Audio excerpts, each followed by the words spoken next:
বাঁধ হয়ে গেছে, ব্যাপক জল হয়ে গেছে, রাস্তা পুরো কাদা রয়েছে, জল রয়েছে এত এত। তো বলে আপনার পাড়া আপনার সমাধান কি হবে?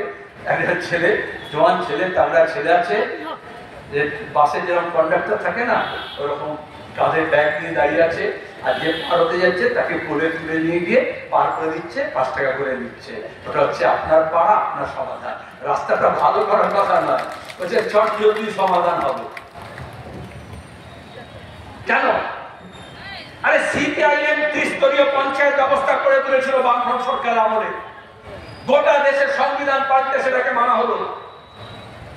আমরা বললাম গ্রাম সংসদ, আমরা বললাম শুধু রাজ্য সরকার রাইটার্স বিল্ডিং না, জেলা পরিষদ, শুধু জেলা প্রশাসন নয়, ব্লকে পঞ্চায়েত সমিতি, ওই যে পঞ্চায়েত সমিতি সভাপতি গল্প বলছিলেন আমরা, তারপরে গ্রাম পঞ্চায়েত, শুধু প্রধান উপপ্রধান নয়, শুধু মেম্বার নয়, গ্রাম সংসদ।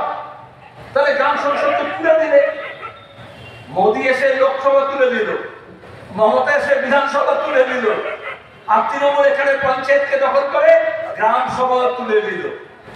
তাহলে গ্রামের মানুষ তো এসে জানবে, তার লিস্ট টাঙাতে হবে। আবাস যোজনায় দুর্নীতি হয়েছে, লিস্ট টাঙায়নি। রেশন কেলেঙ্কারি হয়েছে, লিস্ট টাঙায়নি।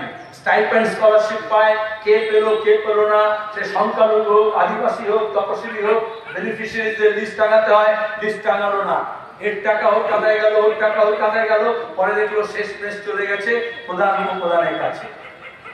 আর কেউ যদি প্রতিবাদ করে তাহলে বলো পুলিশ আছে। পুলিশ ধর্ষণের সময়, দাঙ্গার সময়, লুটের সময়, ডাকাতের সময় পুলিশকে খুঁজে পাওয়া যায় না। কিন্তু যে শিক্ষক যোগ্য যারা চাকরি হারা হয়েছে, তারা যদি মিছিল করতে যায়, পুলিশকে তাকে চ্যাংদোল করে পেটাই করছে। সে উকিল হোক, সে ডাক্তার হোক, আন্দোলন করবে, সংগ্রাম করবে, শ্রমিক, কৃষক, ছাত্র, যুব, মহিলা, কর্মচারী, পুলিশকে রেলি দেওয়া হচ্ছে।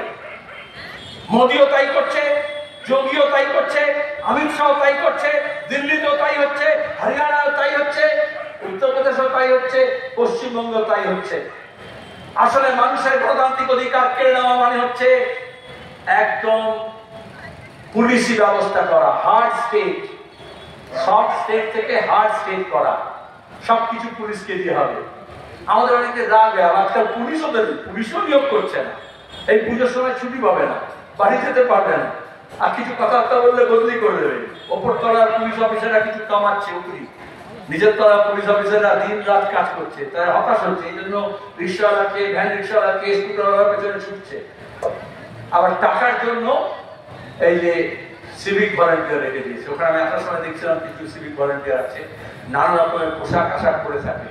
ভোট লুটের সময় ওদেরকে ব্যবহার করা হয়, আর বাকি সময় রাস্তার মোড়ে রেখে দেয়। দেখেছেন তো?